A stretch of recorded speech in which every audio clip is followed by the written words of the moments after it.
बीविस बेथेस्टा आज एक काफी गंभीर सब्जेक्ट पे आप सभी के सामने आया है। ये सब्जेक्ट है दोस्तों दहेज। जी हाँ, ऑलरेडी आप हमारा देख चुके होंगे एक प्रसारण जिसमें अरुण खत्री ने क्रासा के इंटरव्यू लेते हुए बताया था कि दहेज के बारे में क्रासा क्या सोचती है। इसी सिलसिले को आगे बढ़ाते हुए मैं चाहता हूँ, बीविस बेथेस्टा चाहता है कि जो लोगों के अंदर भ्रांतियां फैली हुई हैं, जो लोगों को मिसकंसेप्शन है कि दहेज एक खराब चीज है, हमारे समाज के लिए एक विष है, उसको दूर करने का प्रयास किया जा रहा है। यहाँ हम आपको दहेज के इतिहास के बारे में बताएंगे। दोस्तों, दहेज एक्चुअली जब पहली बार समाज में इसका चलन हुआ तो इसके पीछे अच्छी भावनाएं थी कि दहेज हमारे समाज को सुदृढ़ करने की एक प्रक्रिया थी, दहेज हमारे समाज को जोड़ने की एक प्रक्रिया थी, दहेज हमारे समाज में व्याप्त अमीरी और गरीबी को मिटाने की एक प्रक्रिया थी, दहेज समाज के हर कोने कोने में जो लोग हैं उनको आपस में जोड़ने का एक साधन था। जी हाँ, हम आपको बताएंगे दहेज के इतिहास पर कि दहेज शब्द जो है वह विकृत शब्द है। इसको बाद में इसके नाम को बदल दिया गया और लोगों में यह गलत धारणाएं व्याप्त की गई कि दहेज जो है वह एक विसंगति और एक काला धब्बा है हमारे समाज पे। दहेज का पहला नाम क्या था दोस्तों, ये जानने के लिए हम जुड़े रहिए बीबीसी बेथेस्टा के साथ।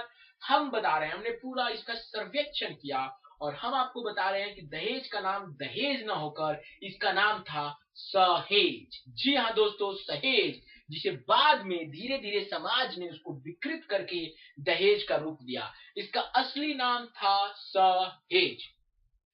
अब हम आपको बताएंगे कि यह चेंज उसी प्रकार के हुआ जैसे महाभारत में दुर्योधन का नाम दुर्योधन नहीं होकर सुयोधन था, जिसे बाद में लोगों ने, जैसा कि आप सभी जानते हैं इतिहास में जो भी राजा सत्ता पे आता है वो अपने विपरीत लोगों का, जो उसके विरोधी हैं, उनके इतिहास को गलत लिखवाता है ताकि आने वाला समय उसको ही याद करे।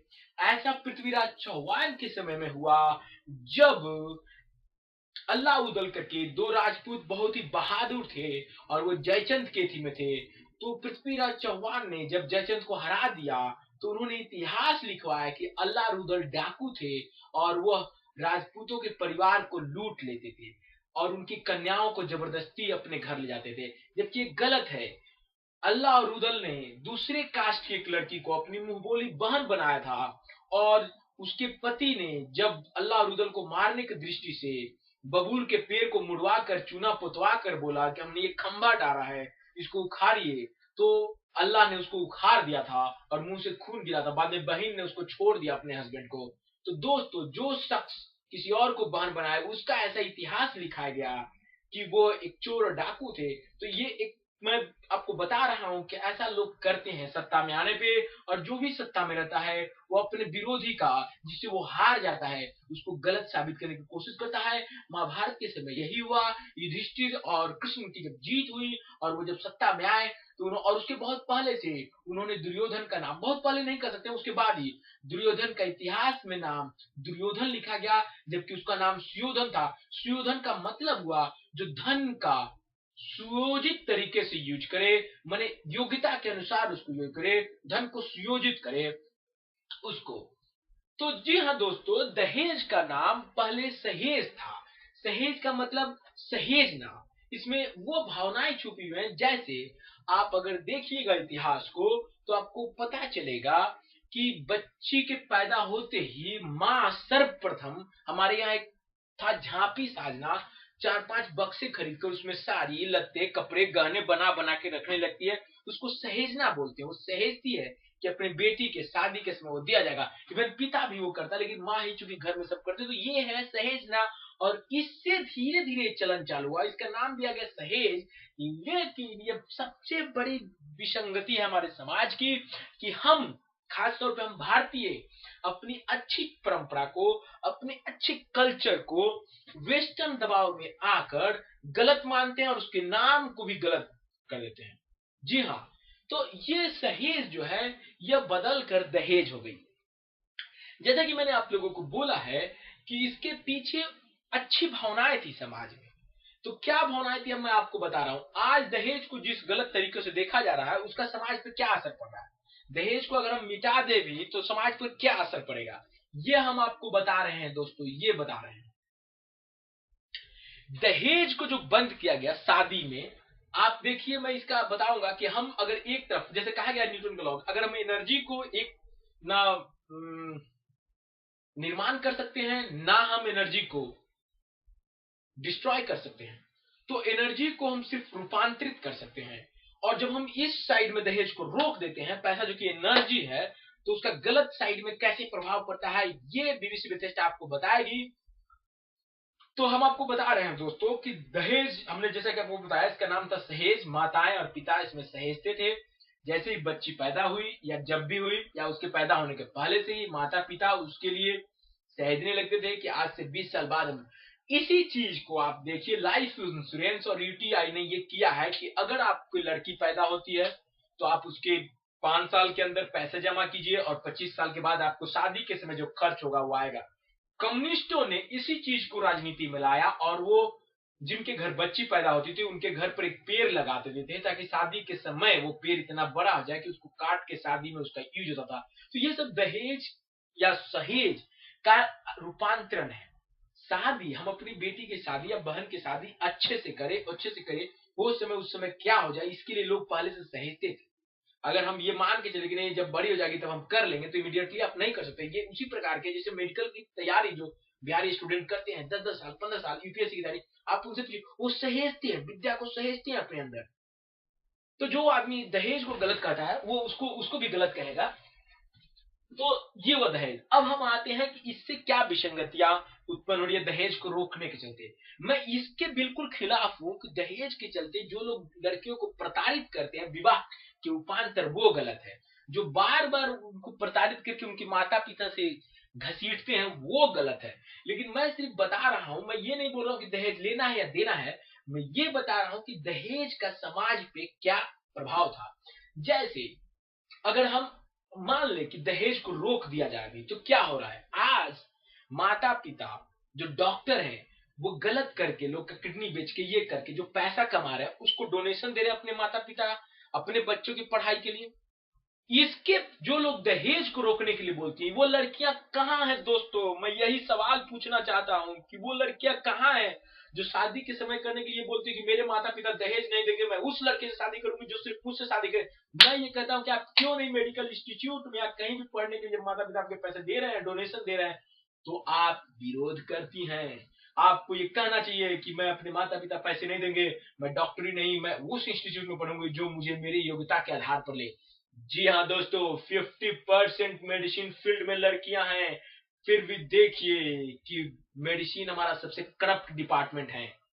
अगर पॉलिटिक्स और पुलिस बचा हुआ तो इसका कारण है लड़कियों की संख्या 50% से नीचे होना। दोस्तों बीबीसी बेतिस्टा के अनुसार, आप लोग कुछ भी मान सकते हैं।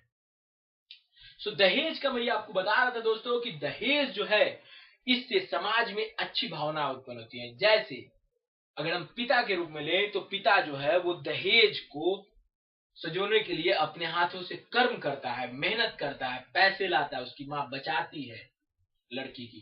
तो इससे आदमी में कर्मठ होने की, पुरुषार्थ की भावना उत्पन्न होती है, वो करता है।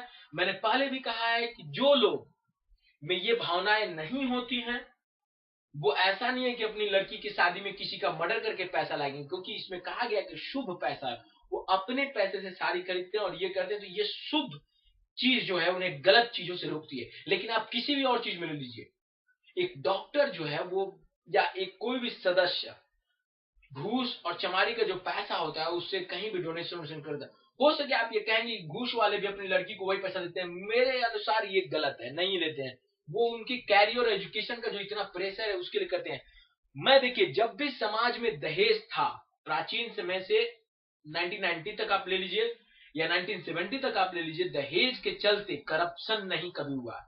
कोई ये प्रूव नहीं कर सकता कि दहेज देने के लिए माता पिता ने करप्शन को अपना बना लिया। लेकिन बच्चों को उच्च शिक्षा देने के लिए, बच्चों को विदेश भेजने के लिए, शराब पीने के लिए और अय्याशी करने के लिए लोगों ने घूस और करप्शन का सहारा लिया है। हम समाज में व्याप्त विसंगतियों को दहेज का परिणाम नहीं बोल सकते, लेकिन हम अपनी आलस को, अपनी अय्याशी के चलते इस करप्शन को उसका परिणाम बोल सकते हैं। तो ये हमारा दोस्तों, ये था प्राचीन मूवी। देखिए, उसमें आपको ये दिखाया जाएगा कि कैसे जो समाज, मैं आपको बता रहा हूं कैसे समाज जुड़ता है इससे। अब देखिए, हमारे बाला साहब ने ये अपने फेसबुक पे ऐलान किया है कि वो न दहेज की शादी में जाएंगे और न दहेज लेने वाले की शादी में जाएंगे, न दहेज देने वाले की शादी में जाएंगे। मेरा उनके विपरीत ये ऐलान है दोस्तों। मैंने प्रतिज्ञा किया अपनी लाइफ में कि अगर मैं किसी योग बनता हूं, जी हाँ, और बीबीसी प्रतिष्ठा सफल होती है, तो हमारी पूरी कोशिश रहेगी कि दहेज के चलते समाज में किसी लड़की की शादी नहीं रुकी। अगर मेरी सांसें और मेरे पास वो ताकत रही, तो मैं किसी भी लड़की की शादी दहेज के चलते नहीं रुकने दूंगा। दहेज देकर उसकी शादी, सिर्फ हमारे समाज में जो लड़के हैं और लड़कियां हैं, वो सिर्फ दहेज के खिलाफ ही बोलने के लिए जागरूक है, दहेज गलत है। जबकि यहाँ कितनी चीजें गलत हो रही हैं, कोई नहीं बोलेगा। तो ये मेरा मानना है कि मेरे चलते अगर मतलब दहेज के चलते किसी की शादी नहीं रुकनी चाहिए। जी हाँ दोस्तों। और पहले समाज में ऐसा होता था कि जो बड़े बड़े लोग होते थे, अगर किसी की शादी रुकती है तो वो तुरंत उस लड़की की शादी अपने लड़के से, अपने भाई से करा देते थे। दहेज के चलते शादी कभी नहीं रुकी गई है। लेकिन आप देखिए, शादियां कितने और कारणों से यहाँ रुक रही है, जबकि दहेज पिक्चर से गायब हो चुका है। तो कोई ये नहीं कर सकता है कि अगर हम दहेज को रोक दिए हैं तो शादी, नंबर ऑफ रेट जो मैरिज का है वो बढ़ गया है। जी नहीं, नंबर ऑफ रेट मैरिज का और घट गया है। पहले ये होता था दोस्तों, मैं आपको बता रहा हूं, दहेज के चलते अच्छे लड़कों का चुनाव होता था। पिता बोलते थे कि अरे बेटी चिंता मत करो, मैं पैसे दूंगा, मैं पैसे दूंगा, लड़के को पढ़ने दो, मैं पैसे दूंगा, लड़का बहुत योग्य है, इससे तुम शादी करो। और लड़कियां भी चुनती थी अच्छे लड़कों को, अरे चिंता मत करो, मेरे पिताजी के पास बहुत संपत्ति है। लेकिन आज देखिए, माता पिता दहेज देना चाहते हैं और इसके चलते सिर्फ वैसे लड़कों का चुनाव हो रहा है जो कि बहुत पैसेदार और अमीर है। आजकल की लड़कियां देखिए, वो पूछती हैं शराब पी रहे हो, कोई दिक्कत नहीं, तुम पीते रहो, तुम जल्दी मर जाओगे, मैं दूसरी शादी कर लूंगी, कोई दिक्कत ही नहीं, दहेज कोई बार बार थोड़ी देना है। तो ये एक चीज माना जाता है कि दहेज के नहीं रहने से अब लोग बहुत सारी शादी कर सकते हैं, तो वो अलग चीज है। तो ये मेरा मानना है कि दहेज के चलते कर्मठता का जो भाव है वो हमारे समाज में खत्म हो चुका है। आप देखिए कि दहेज जो था, दहेज के चलते लड़की पे कभी दबाव नहीं रहा। ये दहेज की उत्पत्ति इसलिए हुई क्योंकि आप 20 साल तक कोई लड़की आपके घर में रहती है, आपको प्यार देती है, आपको एज ए बहन, आपको पूरा ख्याल रखती है, खाना बनाती है, माँ की सेवा करती है, तो लोग ये मानते थे कि भाई लड़की जा रही है, ये सारा जमीन उमीन जितना इसने 20 साल काम किया, प्यार दिया, के बदले में कुछ दिया जाए, तो लोग देते थे। ये भावनाएं थी जिसका लोगों ने गलत ये किया, लोगों में कर्म था। अब मैं दूसरी बात बताऊंगा, जब दहेज खत्म हो जाएगा तो लोग देखिए उस पैसे का क्या करेंगे, शराब पियेंगे, लोग उस पैसे को काला धन के रूप में संचित करेंगे, बाहर के बैंकों में रखेंगे, स्विस बैंकों में। अगर उनकी, और इसका एक कारण भी है कि उनके पास 2-3 लड़कियां नहीं, पहले के जमाने में देखिए लोगों के पास 6-6 लड़कियां होती थी, फिर भी वो दहेज देके शादी कर देते थे, अपने से बड़े घर में शादी करते थे। आज एक ही लड़की है, लोग दहेज नहीं देना चाहते हैं, और पैसा क्या करेंगे, तो वो पैसा गोली बारूद, मर्डर, ये वो, और लोगों की भूख उस पैसे के प्रति बढ़ती जा रही है दोस्तों। जब हम पैसा कमाते थे प्राचीन समय में, तो हमारे अंदर भावना होती थी कि हम अपनी माँ, बहन बहन और पिताजी के सिस्टर और इन सब के लिए या बेटी के लिए इसको देना है। तो हम पैसा जब संजोते थे तो हमारे अंदर ये नहीं था कि हमारा पैसा था, हमारे अंदर ये भावना होती थी कि पैसा किसी और के लिए है, हम इसे बस सहेज रहे हैं, उचित समय आने पर दे देंगे। लेकिन जब ये भावना खत्म हो गई, हमें लगा ये हमारा पैसा है, तो लोग उस पैसे को बस बैंक में इसमें रख रहे हैं, अपने नाम पे रखने की भावनाएं हैं, अपने नाम पे रखने की ये है। तो कर्मठता घट रही है दोस्तों, इससे लोगों में विलासिता बढ़ रही है। उस पैसे को कैसे यूज करें, तो ड्रग्स में, गांजे में, 2-2 शादी करके रख रहे हैं, मतलब अवैध रूप से रख रहे हैं। तो ये भावनाएं उत्पन्न हो गई हैं दोस्तों। तो इसलिए मेरा मानना है कि दहेज जो है वो उसकी उत्पत्ति थी, सुव्यवस्था बनाने के लिए थी, अभी वो खत्म हो गई है। यही कारण है कि जो अयोग्यता और योग्यता के बीच में अंतर मिट गया है। अभी सभी चीज सिर्फ जो हो गया है, इवन इफ लोग दहेज नहीं दे रहे हैं, तो दहेज अगर पैसा देना गलत है, तो लोग अब चूज भी वैसा कर रहे हैं कि जो शख्स बहुत अमीर होता है कि उसको दहेज देने की जरूरत ही नहीं पड़े, उसी से शादी हो रही। दहेज के चलते ये हो गया था दोस्तों कि समाज में गरीब और अमीर का भय मिट गया था। लड़की के पिता गरीब लड़के से भी अपनी बेटी की शादी कराते थे और उसे पैसा देते थे कि कोई चिंता नहीं है बेटे, तुम योग्य हो, ये मेरा पैसा लो और तुम जीवन में सुख से रहो और अपनी योग्यता को बनाए रखो। लेकिन अब जो है वो ऐसा नहीं हो रहा है। तो लोगों ने चालू कर दिया है कि नहीं, हम अपने से अमीर से करेंगे। इसके चलते जो है करप्शन बढ़ गया है, हर कोई अमीर बनना चाहता है। पहले जो लोग थे वो अपने आप को योग्य बनाना चाहते थे। तो दहेज के चलते एक पुरुष अपने आप को योग्य और पुरुषार्थ पाने की कोशिश करता था। अब दहेज नहीं होने के चलते लोग अपने आप को अमीर और पैसे वाला बनाने के चलते करप्शन करते हैं। जैसे डॉक्टर 20,000 का वेतन में अपने बेटे के लिए घूस नहीं दे पाएगा तो वो गलत सलत काम करता है, ऑपरेशन करता है। उसी तरह लोग जो है वो करप्शन को बढ़ावा दे रहे हैं। दहेज देकर शादी होने पे क्या होती थी, संतुष्टि होती थी दोस्तों। लड़की के अंदर भी गर्व की भावना आती थी, लड़के के अंदर भी गर्व की भावना आती थी। अभी वो गर्व की भावना खत्म हो गई है दोस्तों। तो ये कारण है, मेरा ये मानना है। और इस सच्चाई को लोग जो भी दहेज पर डिस्कस करते हैं वो नहीं करते हैं, इसलिए मैंने अपना पॉइंट दिया है। विदेशी व्यवस्था की तरफ से 2-3 ही पॉइंट, लेकिन समाज को प्रगतिशील बनाने में, संघर्षशील बनाने में, उन्नतिशील बनाने में और कर्मठशील बनाने में, कर्म योगी बनाने में दहेज का बहुत बड़ा हाथ है।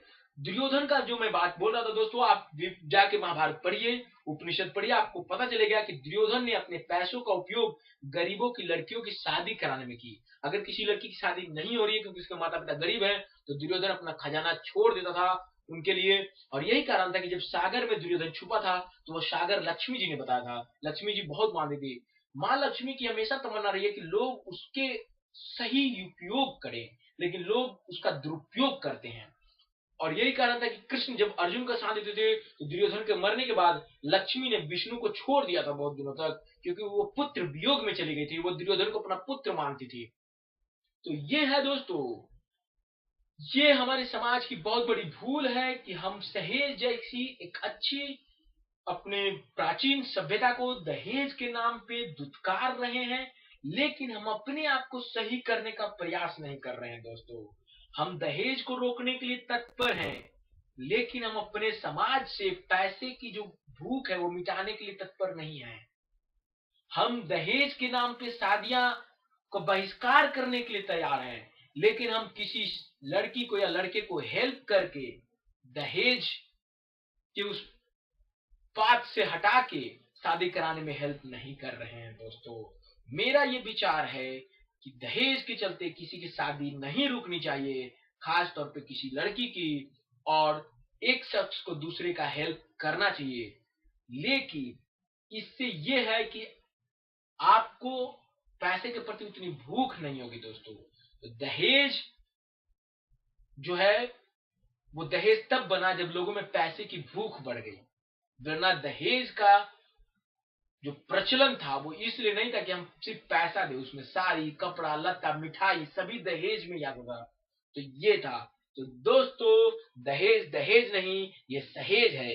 इसमें हम सहेजते हैं अपनी माँ, बहन और बेटियों के अच्छे भविष्य के लिए। इसे हम सहेजना बोलते हैं। जैसे एक विद्यार्थी विद्या को अर्जित करता है, वैसे माता पिता अपने धन को सहेजते हैं अपने बेटी और बेटों के शादी में खर्च करने के लिए, एक नए जीवन की शुरुआत में उनको ऊर्जा देने के लिए, एनर्जी देने के लिए, उनको सपोर्ट करने के लिए। सो बीबीसी बेथेस्डा की तरफ से मैंने आपको दहेज का एक इतिहास बताया, समाज पे इसका प्रभाव बताया, जो कि आपको और किसी भी शख्स ने कभी बताने की कोशिश नहीं की होगी।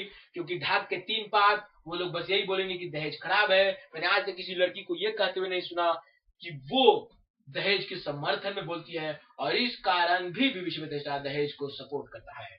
शुक्रिया।